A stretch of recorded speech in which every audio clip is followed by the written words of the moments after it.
Halo kawan-kawan, dengan saya Dwi Chandra. Pada kesempatan kali ini, saya akan membahas sebuah topik dengan teman saya yaitu Cynthia Mary. Tapi sebelum saya membahas sebuah topik yang menarik, saya mau bertanya dulu nih pada teman saya. Mary, di masa pandemik seperti ini, kan aku ingin membuka usaha-usaha kecil lah dengan kondisi yang seperti ini. Kira-kira kamu sendiri kan sedang membuka usaha kan? Gimana sih caranya kamu memasarkan produkmu di masa seperti ini?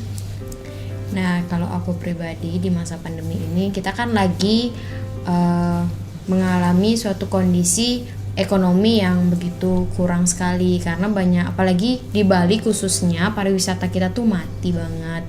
Nah, untuk di masa pandemi ini aku sendiri mengambil jalan dengan cara membuka bisnis, yaitu dengan menggunakan sosial media yang khususnya Instagram seperti itu.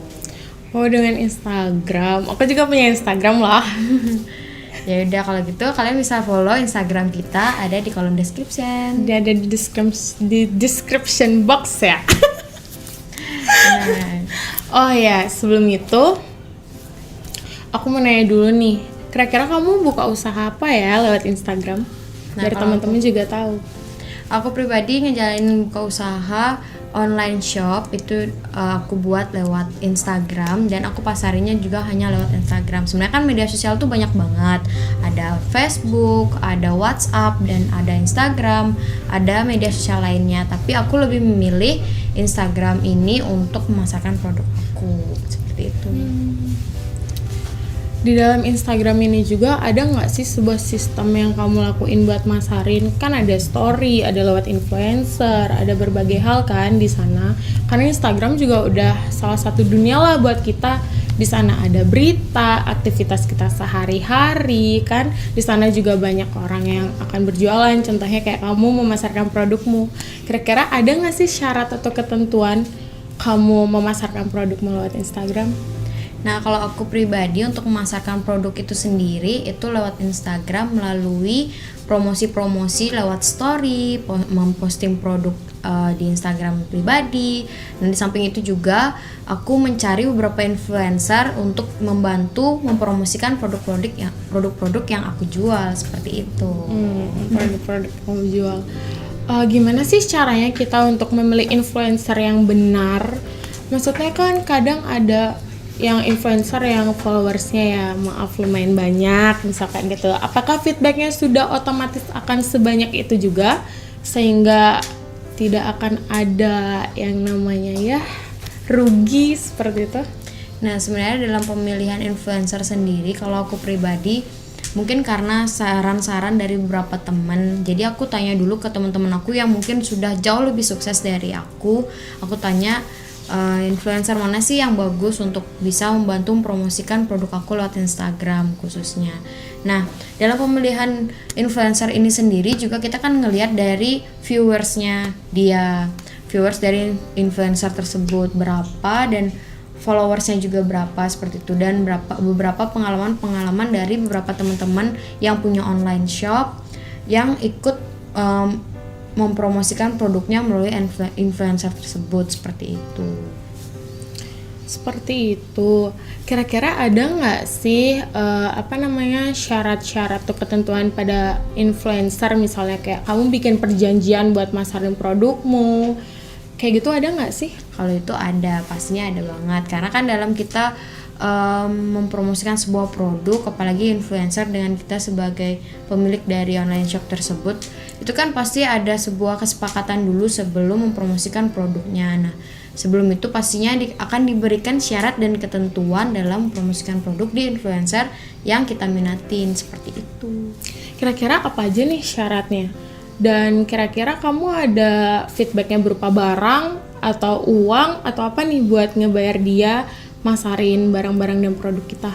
Nah, kalau misalkan dalam mempromosikan produk melalui influencer sendiri, kita sebagai pemilik online shop membayar influencer tersebut dengan fee yang di range harga yang diberikan oleh influencer. Nah, selain ada fee, kita juga harus mengirimkan barang produk yang kita ingin promosikan kepada di influencer tersebut. Nah, nanti influencer itu yang akan mempromosikan produk kita. Nah, kalau misalkan bicara mengenai feedback sendiri, sebenarnya feedback itu adalah lebih kepada berapa viewers yang akan melihat story maupun postingan-postingan yang ada di Instagram bisnis aku seperti itu. Nah, di samping itu juga influencer ini juga yang akan membantu mempromosikan lewat Instagramnya. Jadi ada followers yang dari influencer tersebut yang datang ke Instagram aku seperti itu. Jadi feedbacknya berupa seperti itu, entah dari viewers maupun followers dari influencer itu yang akan memfollow Instagram online shop aku. Kemudian mereka akan membeli beberapa produk-produk yang mungkin menurut mereka menarik produk yang aku jual seperti itu. Gitu.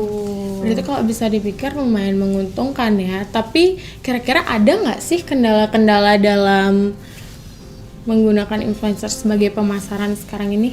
Nah, sebenarnya kalau dibilang menguntungkan ada untung dan rugi. Karena kan kita dalam menjalankan sebuah bisnis harus berani untung, harus berani rugi juga gitu. Nah, dalam hal menjalankan sebuah bisnis, apalagi influencer, kita mempercayakan produk kita ini dipromosikan kepada influencer.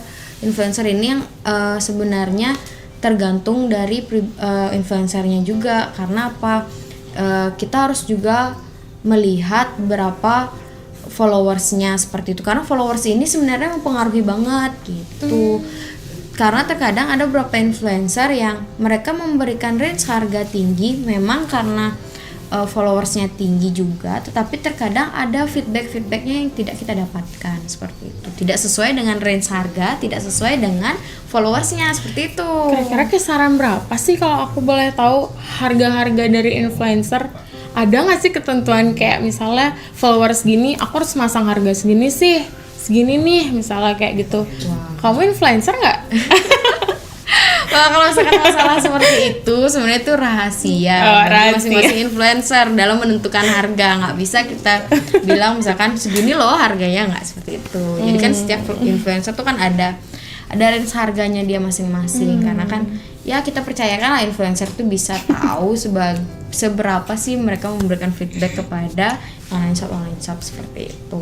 Jadi pintar-pintarnya aku ya, misalnya kalau aku mau buka usaha terus aku mau pasarin lewat influencer, berarti pintar-pintarnya aku buat milih influencer mana yang kira-kira menguntungkan. Iya, benar banget. Karena sekarang di masa pandemi ini banyak banget influencer yang ada tanpa kita sadarin juga, apalagi Instagram sekarang udah benar-benar mendunia banget kan, banyak banget yang siapapun bisa mempromosikan produknya lewat Instagram seperti itu.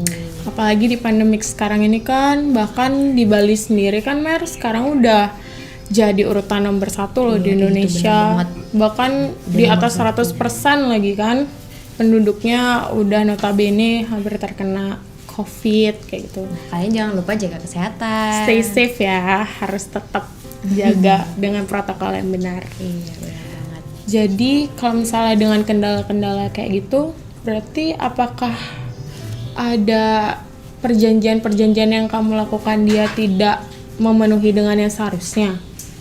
Nah, kalau misalkan dari kendala yang tadi sebenarnya kita ada range harga yang diberikan, misalkan seperti itu.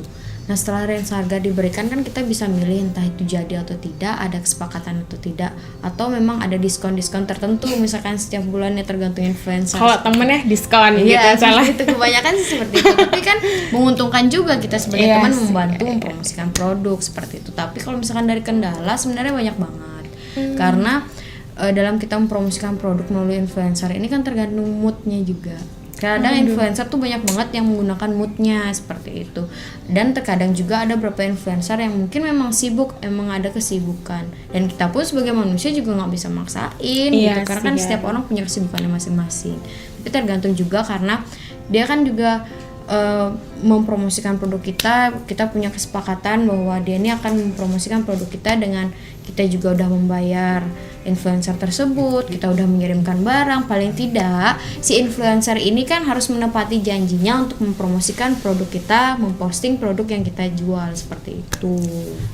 Kalau misalnya harus menepati ini, kamu bilang kayak gitu, berarti ada dong kendala-kendala seperti influencer yang melanggar perjanjian itu. Ada nggak sih kalau misalnya aku kan pasti dia nge-post kayak gitu ya, misalnya ya lewat Instastory atau lewat post dari Instagram itu sendiri. Kira-kira ada nggak sih tanggal-tanggal yang harus dia post, misalnya tanggal 20 tapi dia nggak nge-post tanggal 20, kira-kira ada nggak sih gimana gitu? Iya, sebenarnya itu penting banget sih ya sebagai influencer untuk memberikan ketentuan tanggal kapan harus diupload. Karena sepengalamanku selama ini menjalankan sebuah bisnis lewat Instagram dan berapa juga pernah mempromosikan lewat influencer, tentunya itu tuh ada beberapa influencer yang kurang memperhatikan hal tersebut. Sebenarnya itu penting banget karena kita kan online shop ingin sekali dalam mempromosikan produk. Misalkan sekarang produk kita ini lagi kurang peminatnya, nggak ada pembeli, jadi kita butuh influencer untuk menaikkan produk kita seperti itu. Tapi ketika kita sudah membayar, sudah mengirimkan produk, ternyata influencer ini nguploadnya lama banget, bahkan ada yang sampai 1 bulan belum diupload. Satu bulan? Iya, 1 bulan belum. Makanya kayak aku mikir, berapa teman aku sih, kalau aku sih belum sampai 1 bulan. Berapa teman aku ada yang sampai 1 bulan belum diupload, dia sampai ngeluh-ngeluh gitu. Cuman kita sendiri nggak enak buat maksain influencer itu untuk ngejar-ngejar terus biar diupload kayak gitu, karena ya entah, bingung juga karena tidak ada perjanjian yang mengikat. Sebenarnya masalah tanggal sebenarnya kan penting banget itu kan. Iya, karena kan, penting itu yang ada yang sah. karena dari situ kita bisa mendapatkan feedbacknya gitu. Jadi kayak kita udah ngirimnya kapan, baru diuploadnya kapan, jadi kitanya udah bosen nungguin, kita bingung kita gimana rugi lah ya, ibaratnya ruginya lama banget, kalau 1 bulan padahal bayarnya cepet banget. Nah, kayak gitu. Usaha kecil lagi. Iya, apalagi pembisnis yang baru banget merintis bisnisnya, habis itu pas dia mempromosikan lewat influencer, ternyata diupload itu lama banget, apa bisa sampai 1 bulan, atau bahkan ada ternyata temen aku cerita sampai 6 bulan nggak diupload. Coba 6 bayangin. bulan? Iya. Terus gimana tuh? Apakah dia marah-marah kah? Enggak, atau dia minta kembali sebenarnya uangnya, kembali refund, apa kita gimana? ke influencernya sih ya, dikejar udah tiap bulan tuh dikejar, cuman kayak nggak direspon ya. Mungkin ya influencer kan karena followersnya banyak, jadi ya DM-nya tenggelam seperti itu. Dengan alasan tenggelam ya? Iya gitu. Berarti penting banget dong ya untuk perjanjian kita ketahui agar bisa sama-sama kedua belah pihak sama-sama enak gitu kan, berjalan dengan lancar. Iya. Itu sebenarnya penting banget nih teman-teman, kalau misalnya kalian menjalankan sebuah bisnis harus ada perjanjian yang benar-benar kalian sepakati antara influencer maupun kita sebagai pemilik dari online shop tersebut gitu, agar sama-sama menguntungkan gitu. Jadi influencer ini aku sering-sering dengar juga ya, endorse ya namanya. Iya, ya. endorse itu sebenarnya. Jadi teman-teman kalau mengendorse jangan lupa ya tips-tips dari teman aku Mary ini buat diingat. Jadi kalian nggak bisa salah pilih influencer. Terus juga usaha-usaha kecil kalian juga bisa berjalan dengan lancar dan produktif dari seharusnya.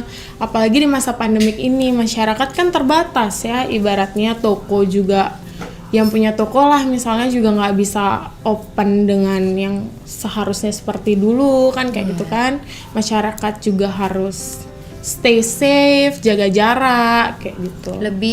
Sekarang tuh lebih ke media sosial, gimana kita memasarkan produk itu lewat media sosial, dan pintar-pintar yang kita milih influencer yang kita mau, jangan sampai kita dirugikan akan hal tersebut, apalagi dalam keadaan ekonomi yang seperti ini sekarang gitu. Jadi gimana ya sebaiknya untuk kita mengetahui syarat-syarat sahnya perjanjian kan? Ya, itu penting banget kita untuk tahu syarat sahnya sebuah perjanjian. Jadi pada segmen selanjutnya kita akan membahas syarat-syarat sah perjanjian. Ada sebaiknya kita mengundang Pak Karma untuk membahas topik ini. Jadi jangan lupa ditonton ya selanjutnya teman-teman. Dan tunggu tips-tips kita lagi. Dadah!